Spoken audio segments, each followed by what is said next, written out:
Welcome to the AI for Technical Writers podcast, where we help you get smarter than your competition. This is episode 114. I'm Daphne. And I'm Fred. So today we're digging into something that, well, it really affects everyone in the technical field right now. Yeah, it's about the huge costs, the sheer scale, and the market impact of this massive AI spending spree. This whole topic was actually suggested by our producer, Curt Robbins, who's a senior technical writer himself. Right, and you see big tech making these enormous capital investments, just huge bets that are literally changing the economy. Exactly. So our goal today is to figure out what all this spending means, for their finances, but also critically how it ends up affecting you. You, the technical professional, and specifically your software subscriptions. Yeah. Your wallet. Precisely. Okay, so let's just start with the numbers. They're kind of mind-boggling, aren't they? They really are. The Wall Street Journal reported something like $400 billion just being poured into AI development this year. $400 billion just this year. And that's not like a one-off. The market thinks it's only going up. There's an estimate that the biggest U.S. tech firms could spend $550 billion next year on AI-related CapEx. Wow. So it's a total reshaping of the digital landscape, basically. Totally. And you see in the quarterly reports, right? Yeah, absolutely. I mean, look at Meta, Microsoft, Google, just those three. They racked up, what, $78 billion in cash CapEx in the last quarter alone? $78 billion. That's the money for the specialized chips, the massive data centers, all the stuff needed to train and run these large language models. And it's not slowing down. Microsoft spending, for example, it's hitting record levels. They're on track for $120 billion by the end of 2025. That signals a huge long-term bet. They're all in. And Meta's saying the same thing, right? Yeah. They're projecting $70 to $72 billion in CapEx for 2025. And they even told investors that spending in 2026 is expected to be notably larger. Notably larger. So the costs haven't even peaked yet. Doesn't sound like it. And this isn't just internal company stuff. It's actually boosting the whole economy. Right. Some analysts think this AI investment accounts for maybe 40% of U.S. GDP growth this year. 40%. That shows you how central this spending has become. It's huge. But when you see that much money concentrated in just a few companies, it naturally makes people nervous. Starts reminding them of past bubbles. Oh, absolutely. I mean, the biggest 10 tech companies now make up around 40% of the S&P 500. That concentration risk is real. So you hear the comparisons to 1999, the dot-com era. Or even 1929, with the excitement around electricity, cars, radio back then, transformational tech, huge investment mania. But there is a key difference this time, isn't there? Unlike 99, these current tech giants, they have enormous revenues and profits already. That's the counter-argument. Yeah, they're funding a lot of this themselves. They're not just selling promises. They have existing profitable businesses. Still, relying so heavily on just, say, 10 companies, doesn't that create its own kind of risk? A different kind of systemic risk. That's the core pension, isn't it? It leads straight to the big question investors are asking. Can these companies actually make enough money from AI down the line to justify this colossal spending over, say, the next 10 or 20 years. Can they earn their way out of it, as they say? Yeah. It's probably the biggest corporate gamble in, well, modern history. Think about this. Since ChatGPT launched, AI has apparently driven 75% of the stock market's entire return. 75%. Wow. So the market, maybe even the whole U.S. corporate economy, is basically just one giant bet on AI right now. It kind of looks that way.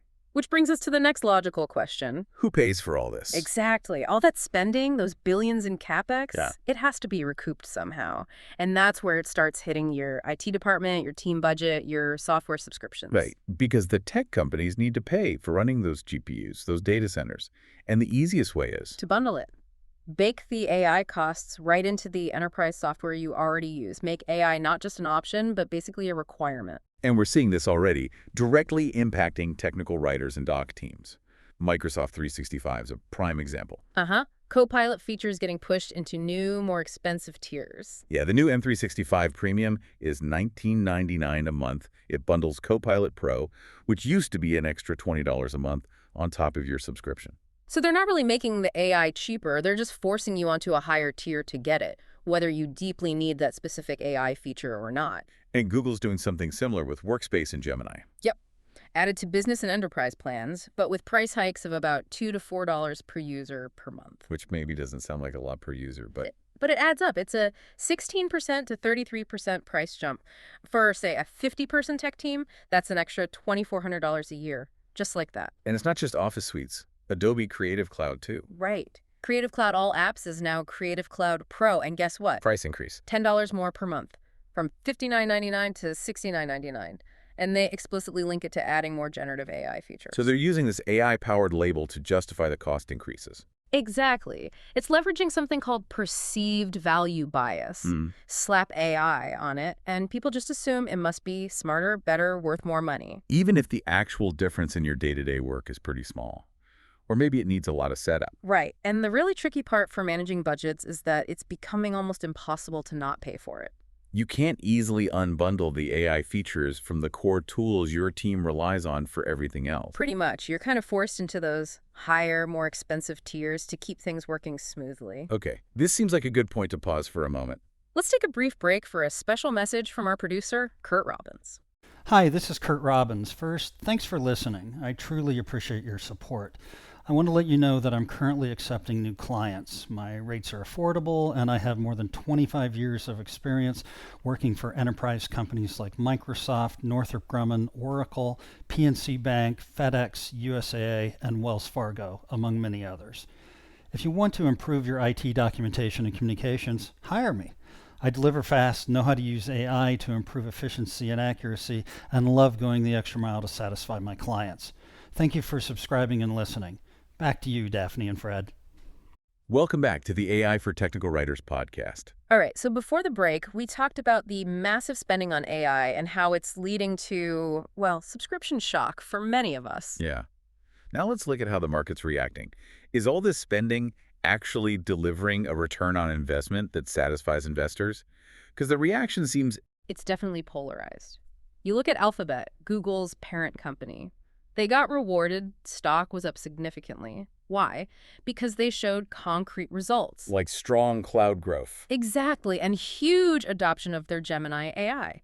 They reported a 44% jump in users in just 3 months.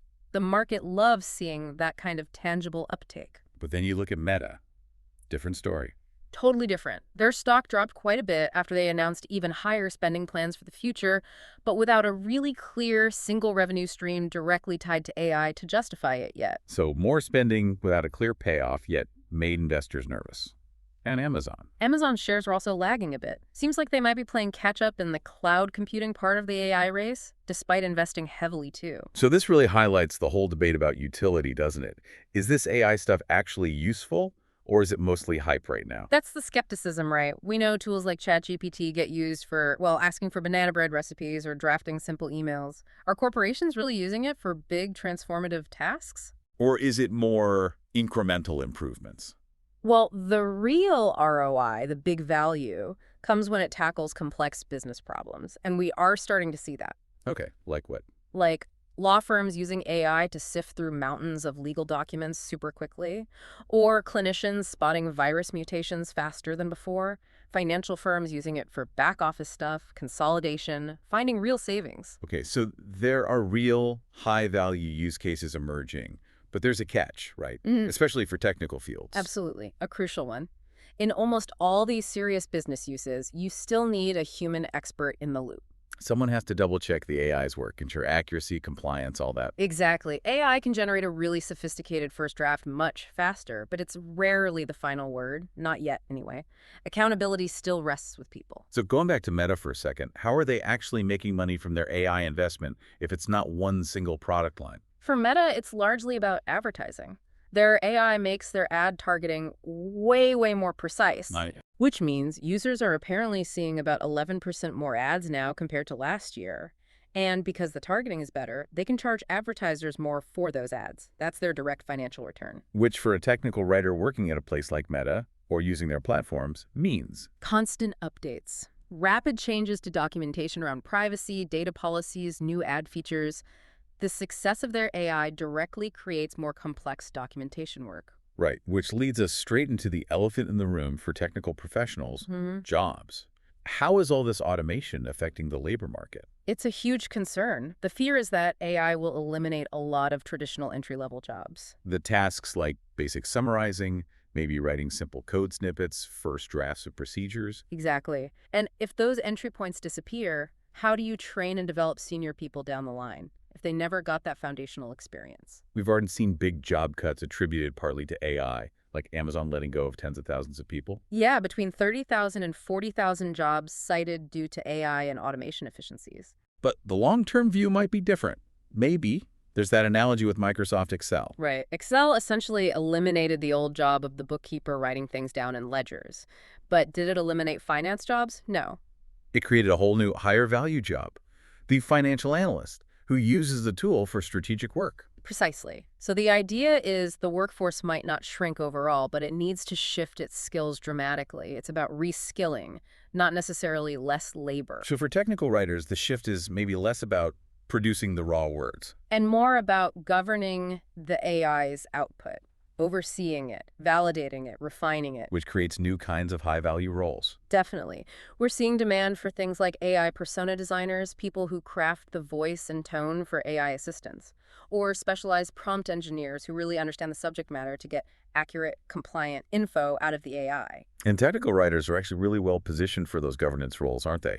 Verifying output against standards, style guides, complex requirements. Perfectly positioned. It's about moving from the manual bookkeeping task to the strategic analysis role, but in the documentation world. Okay, so this brings us back to where we started.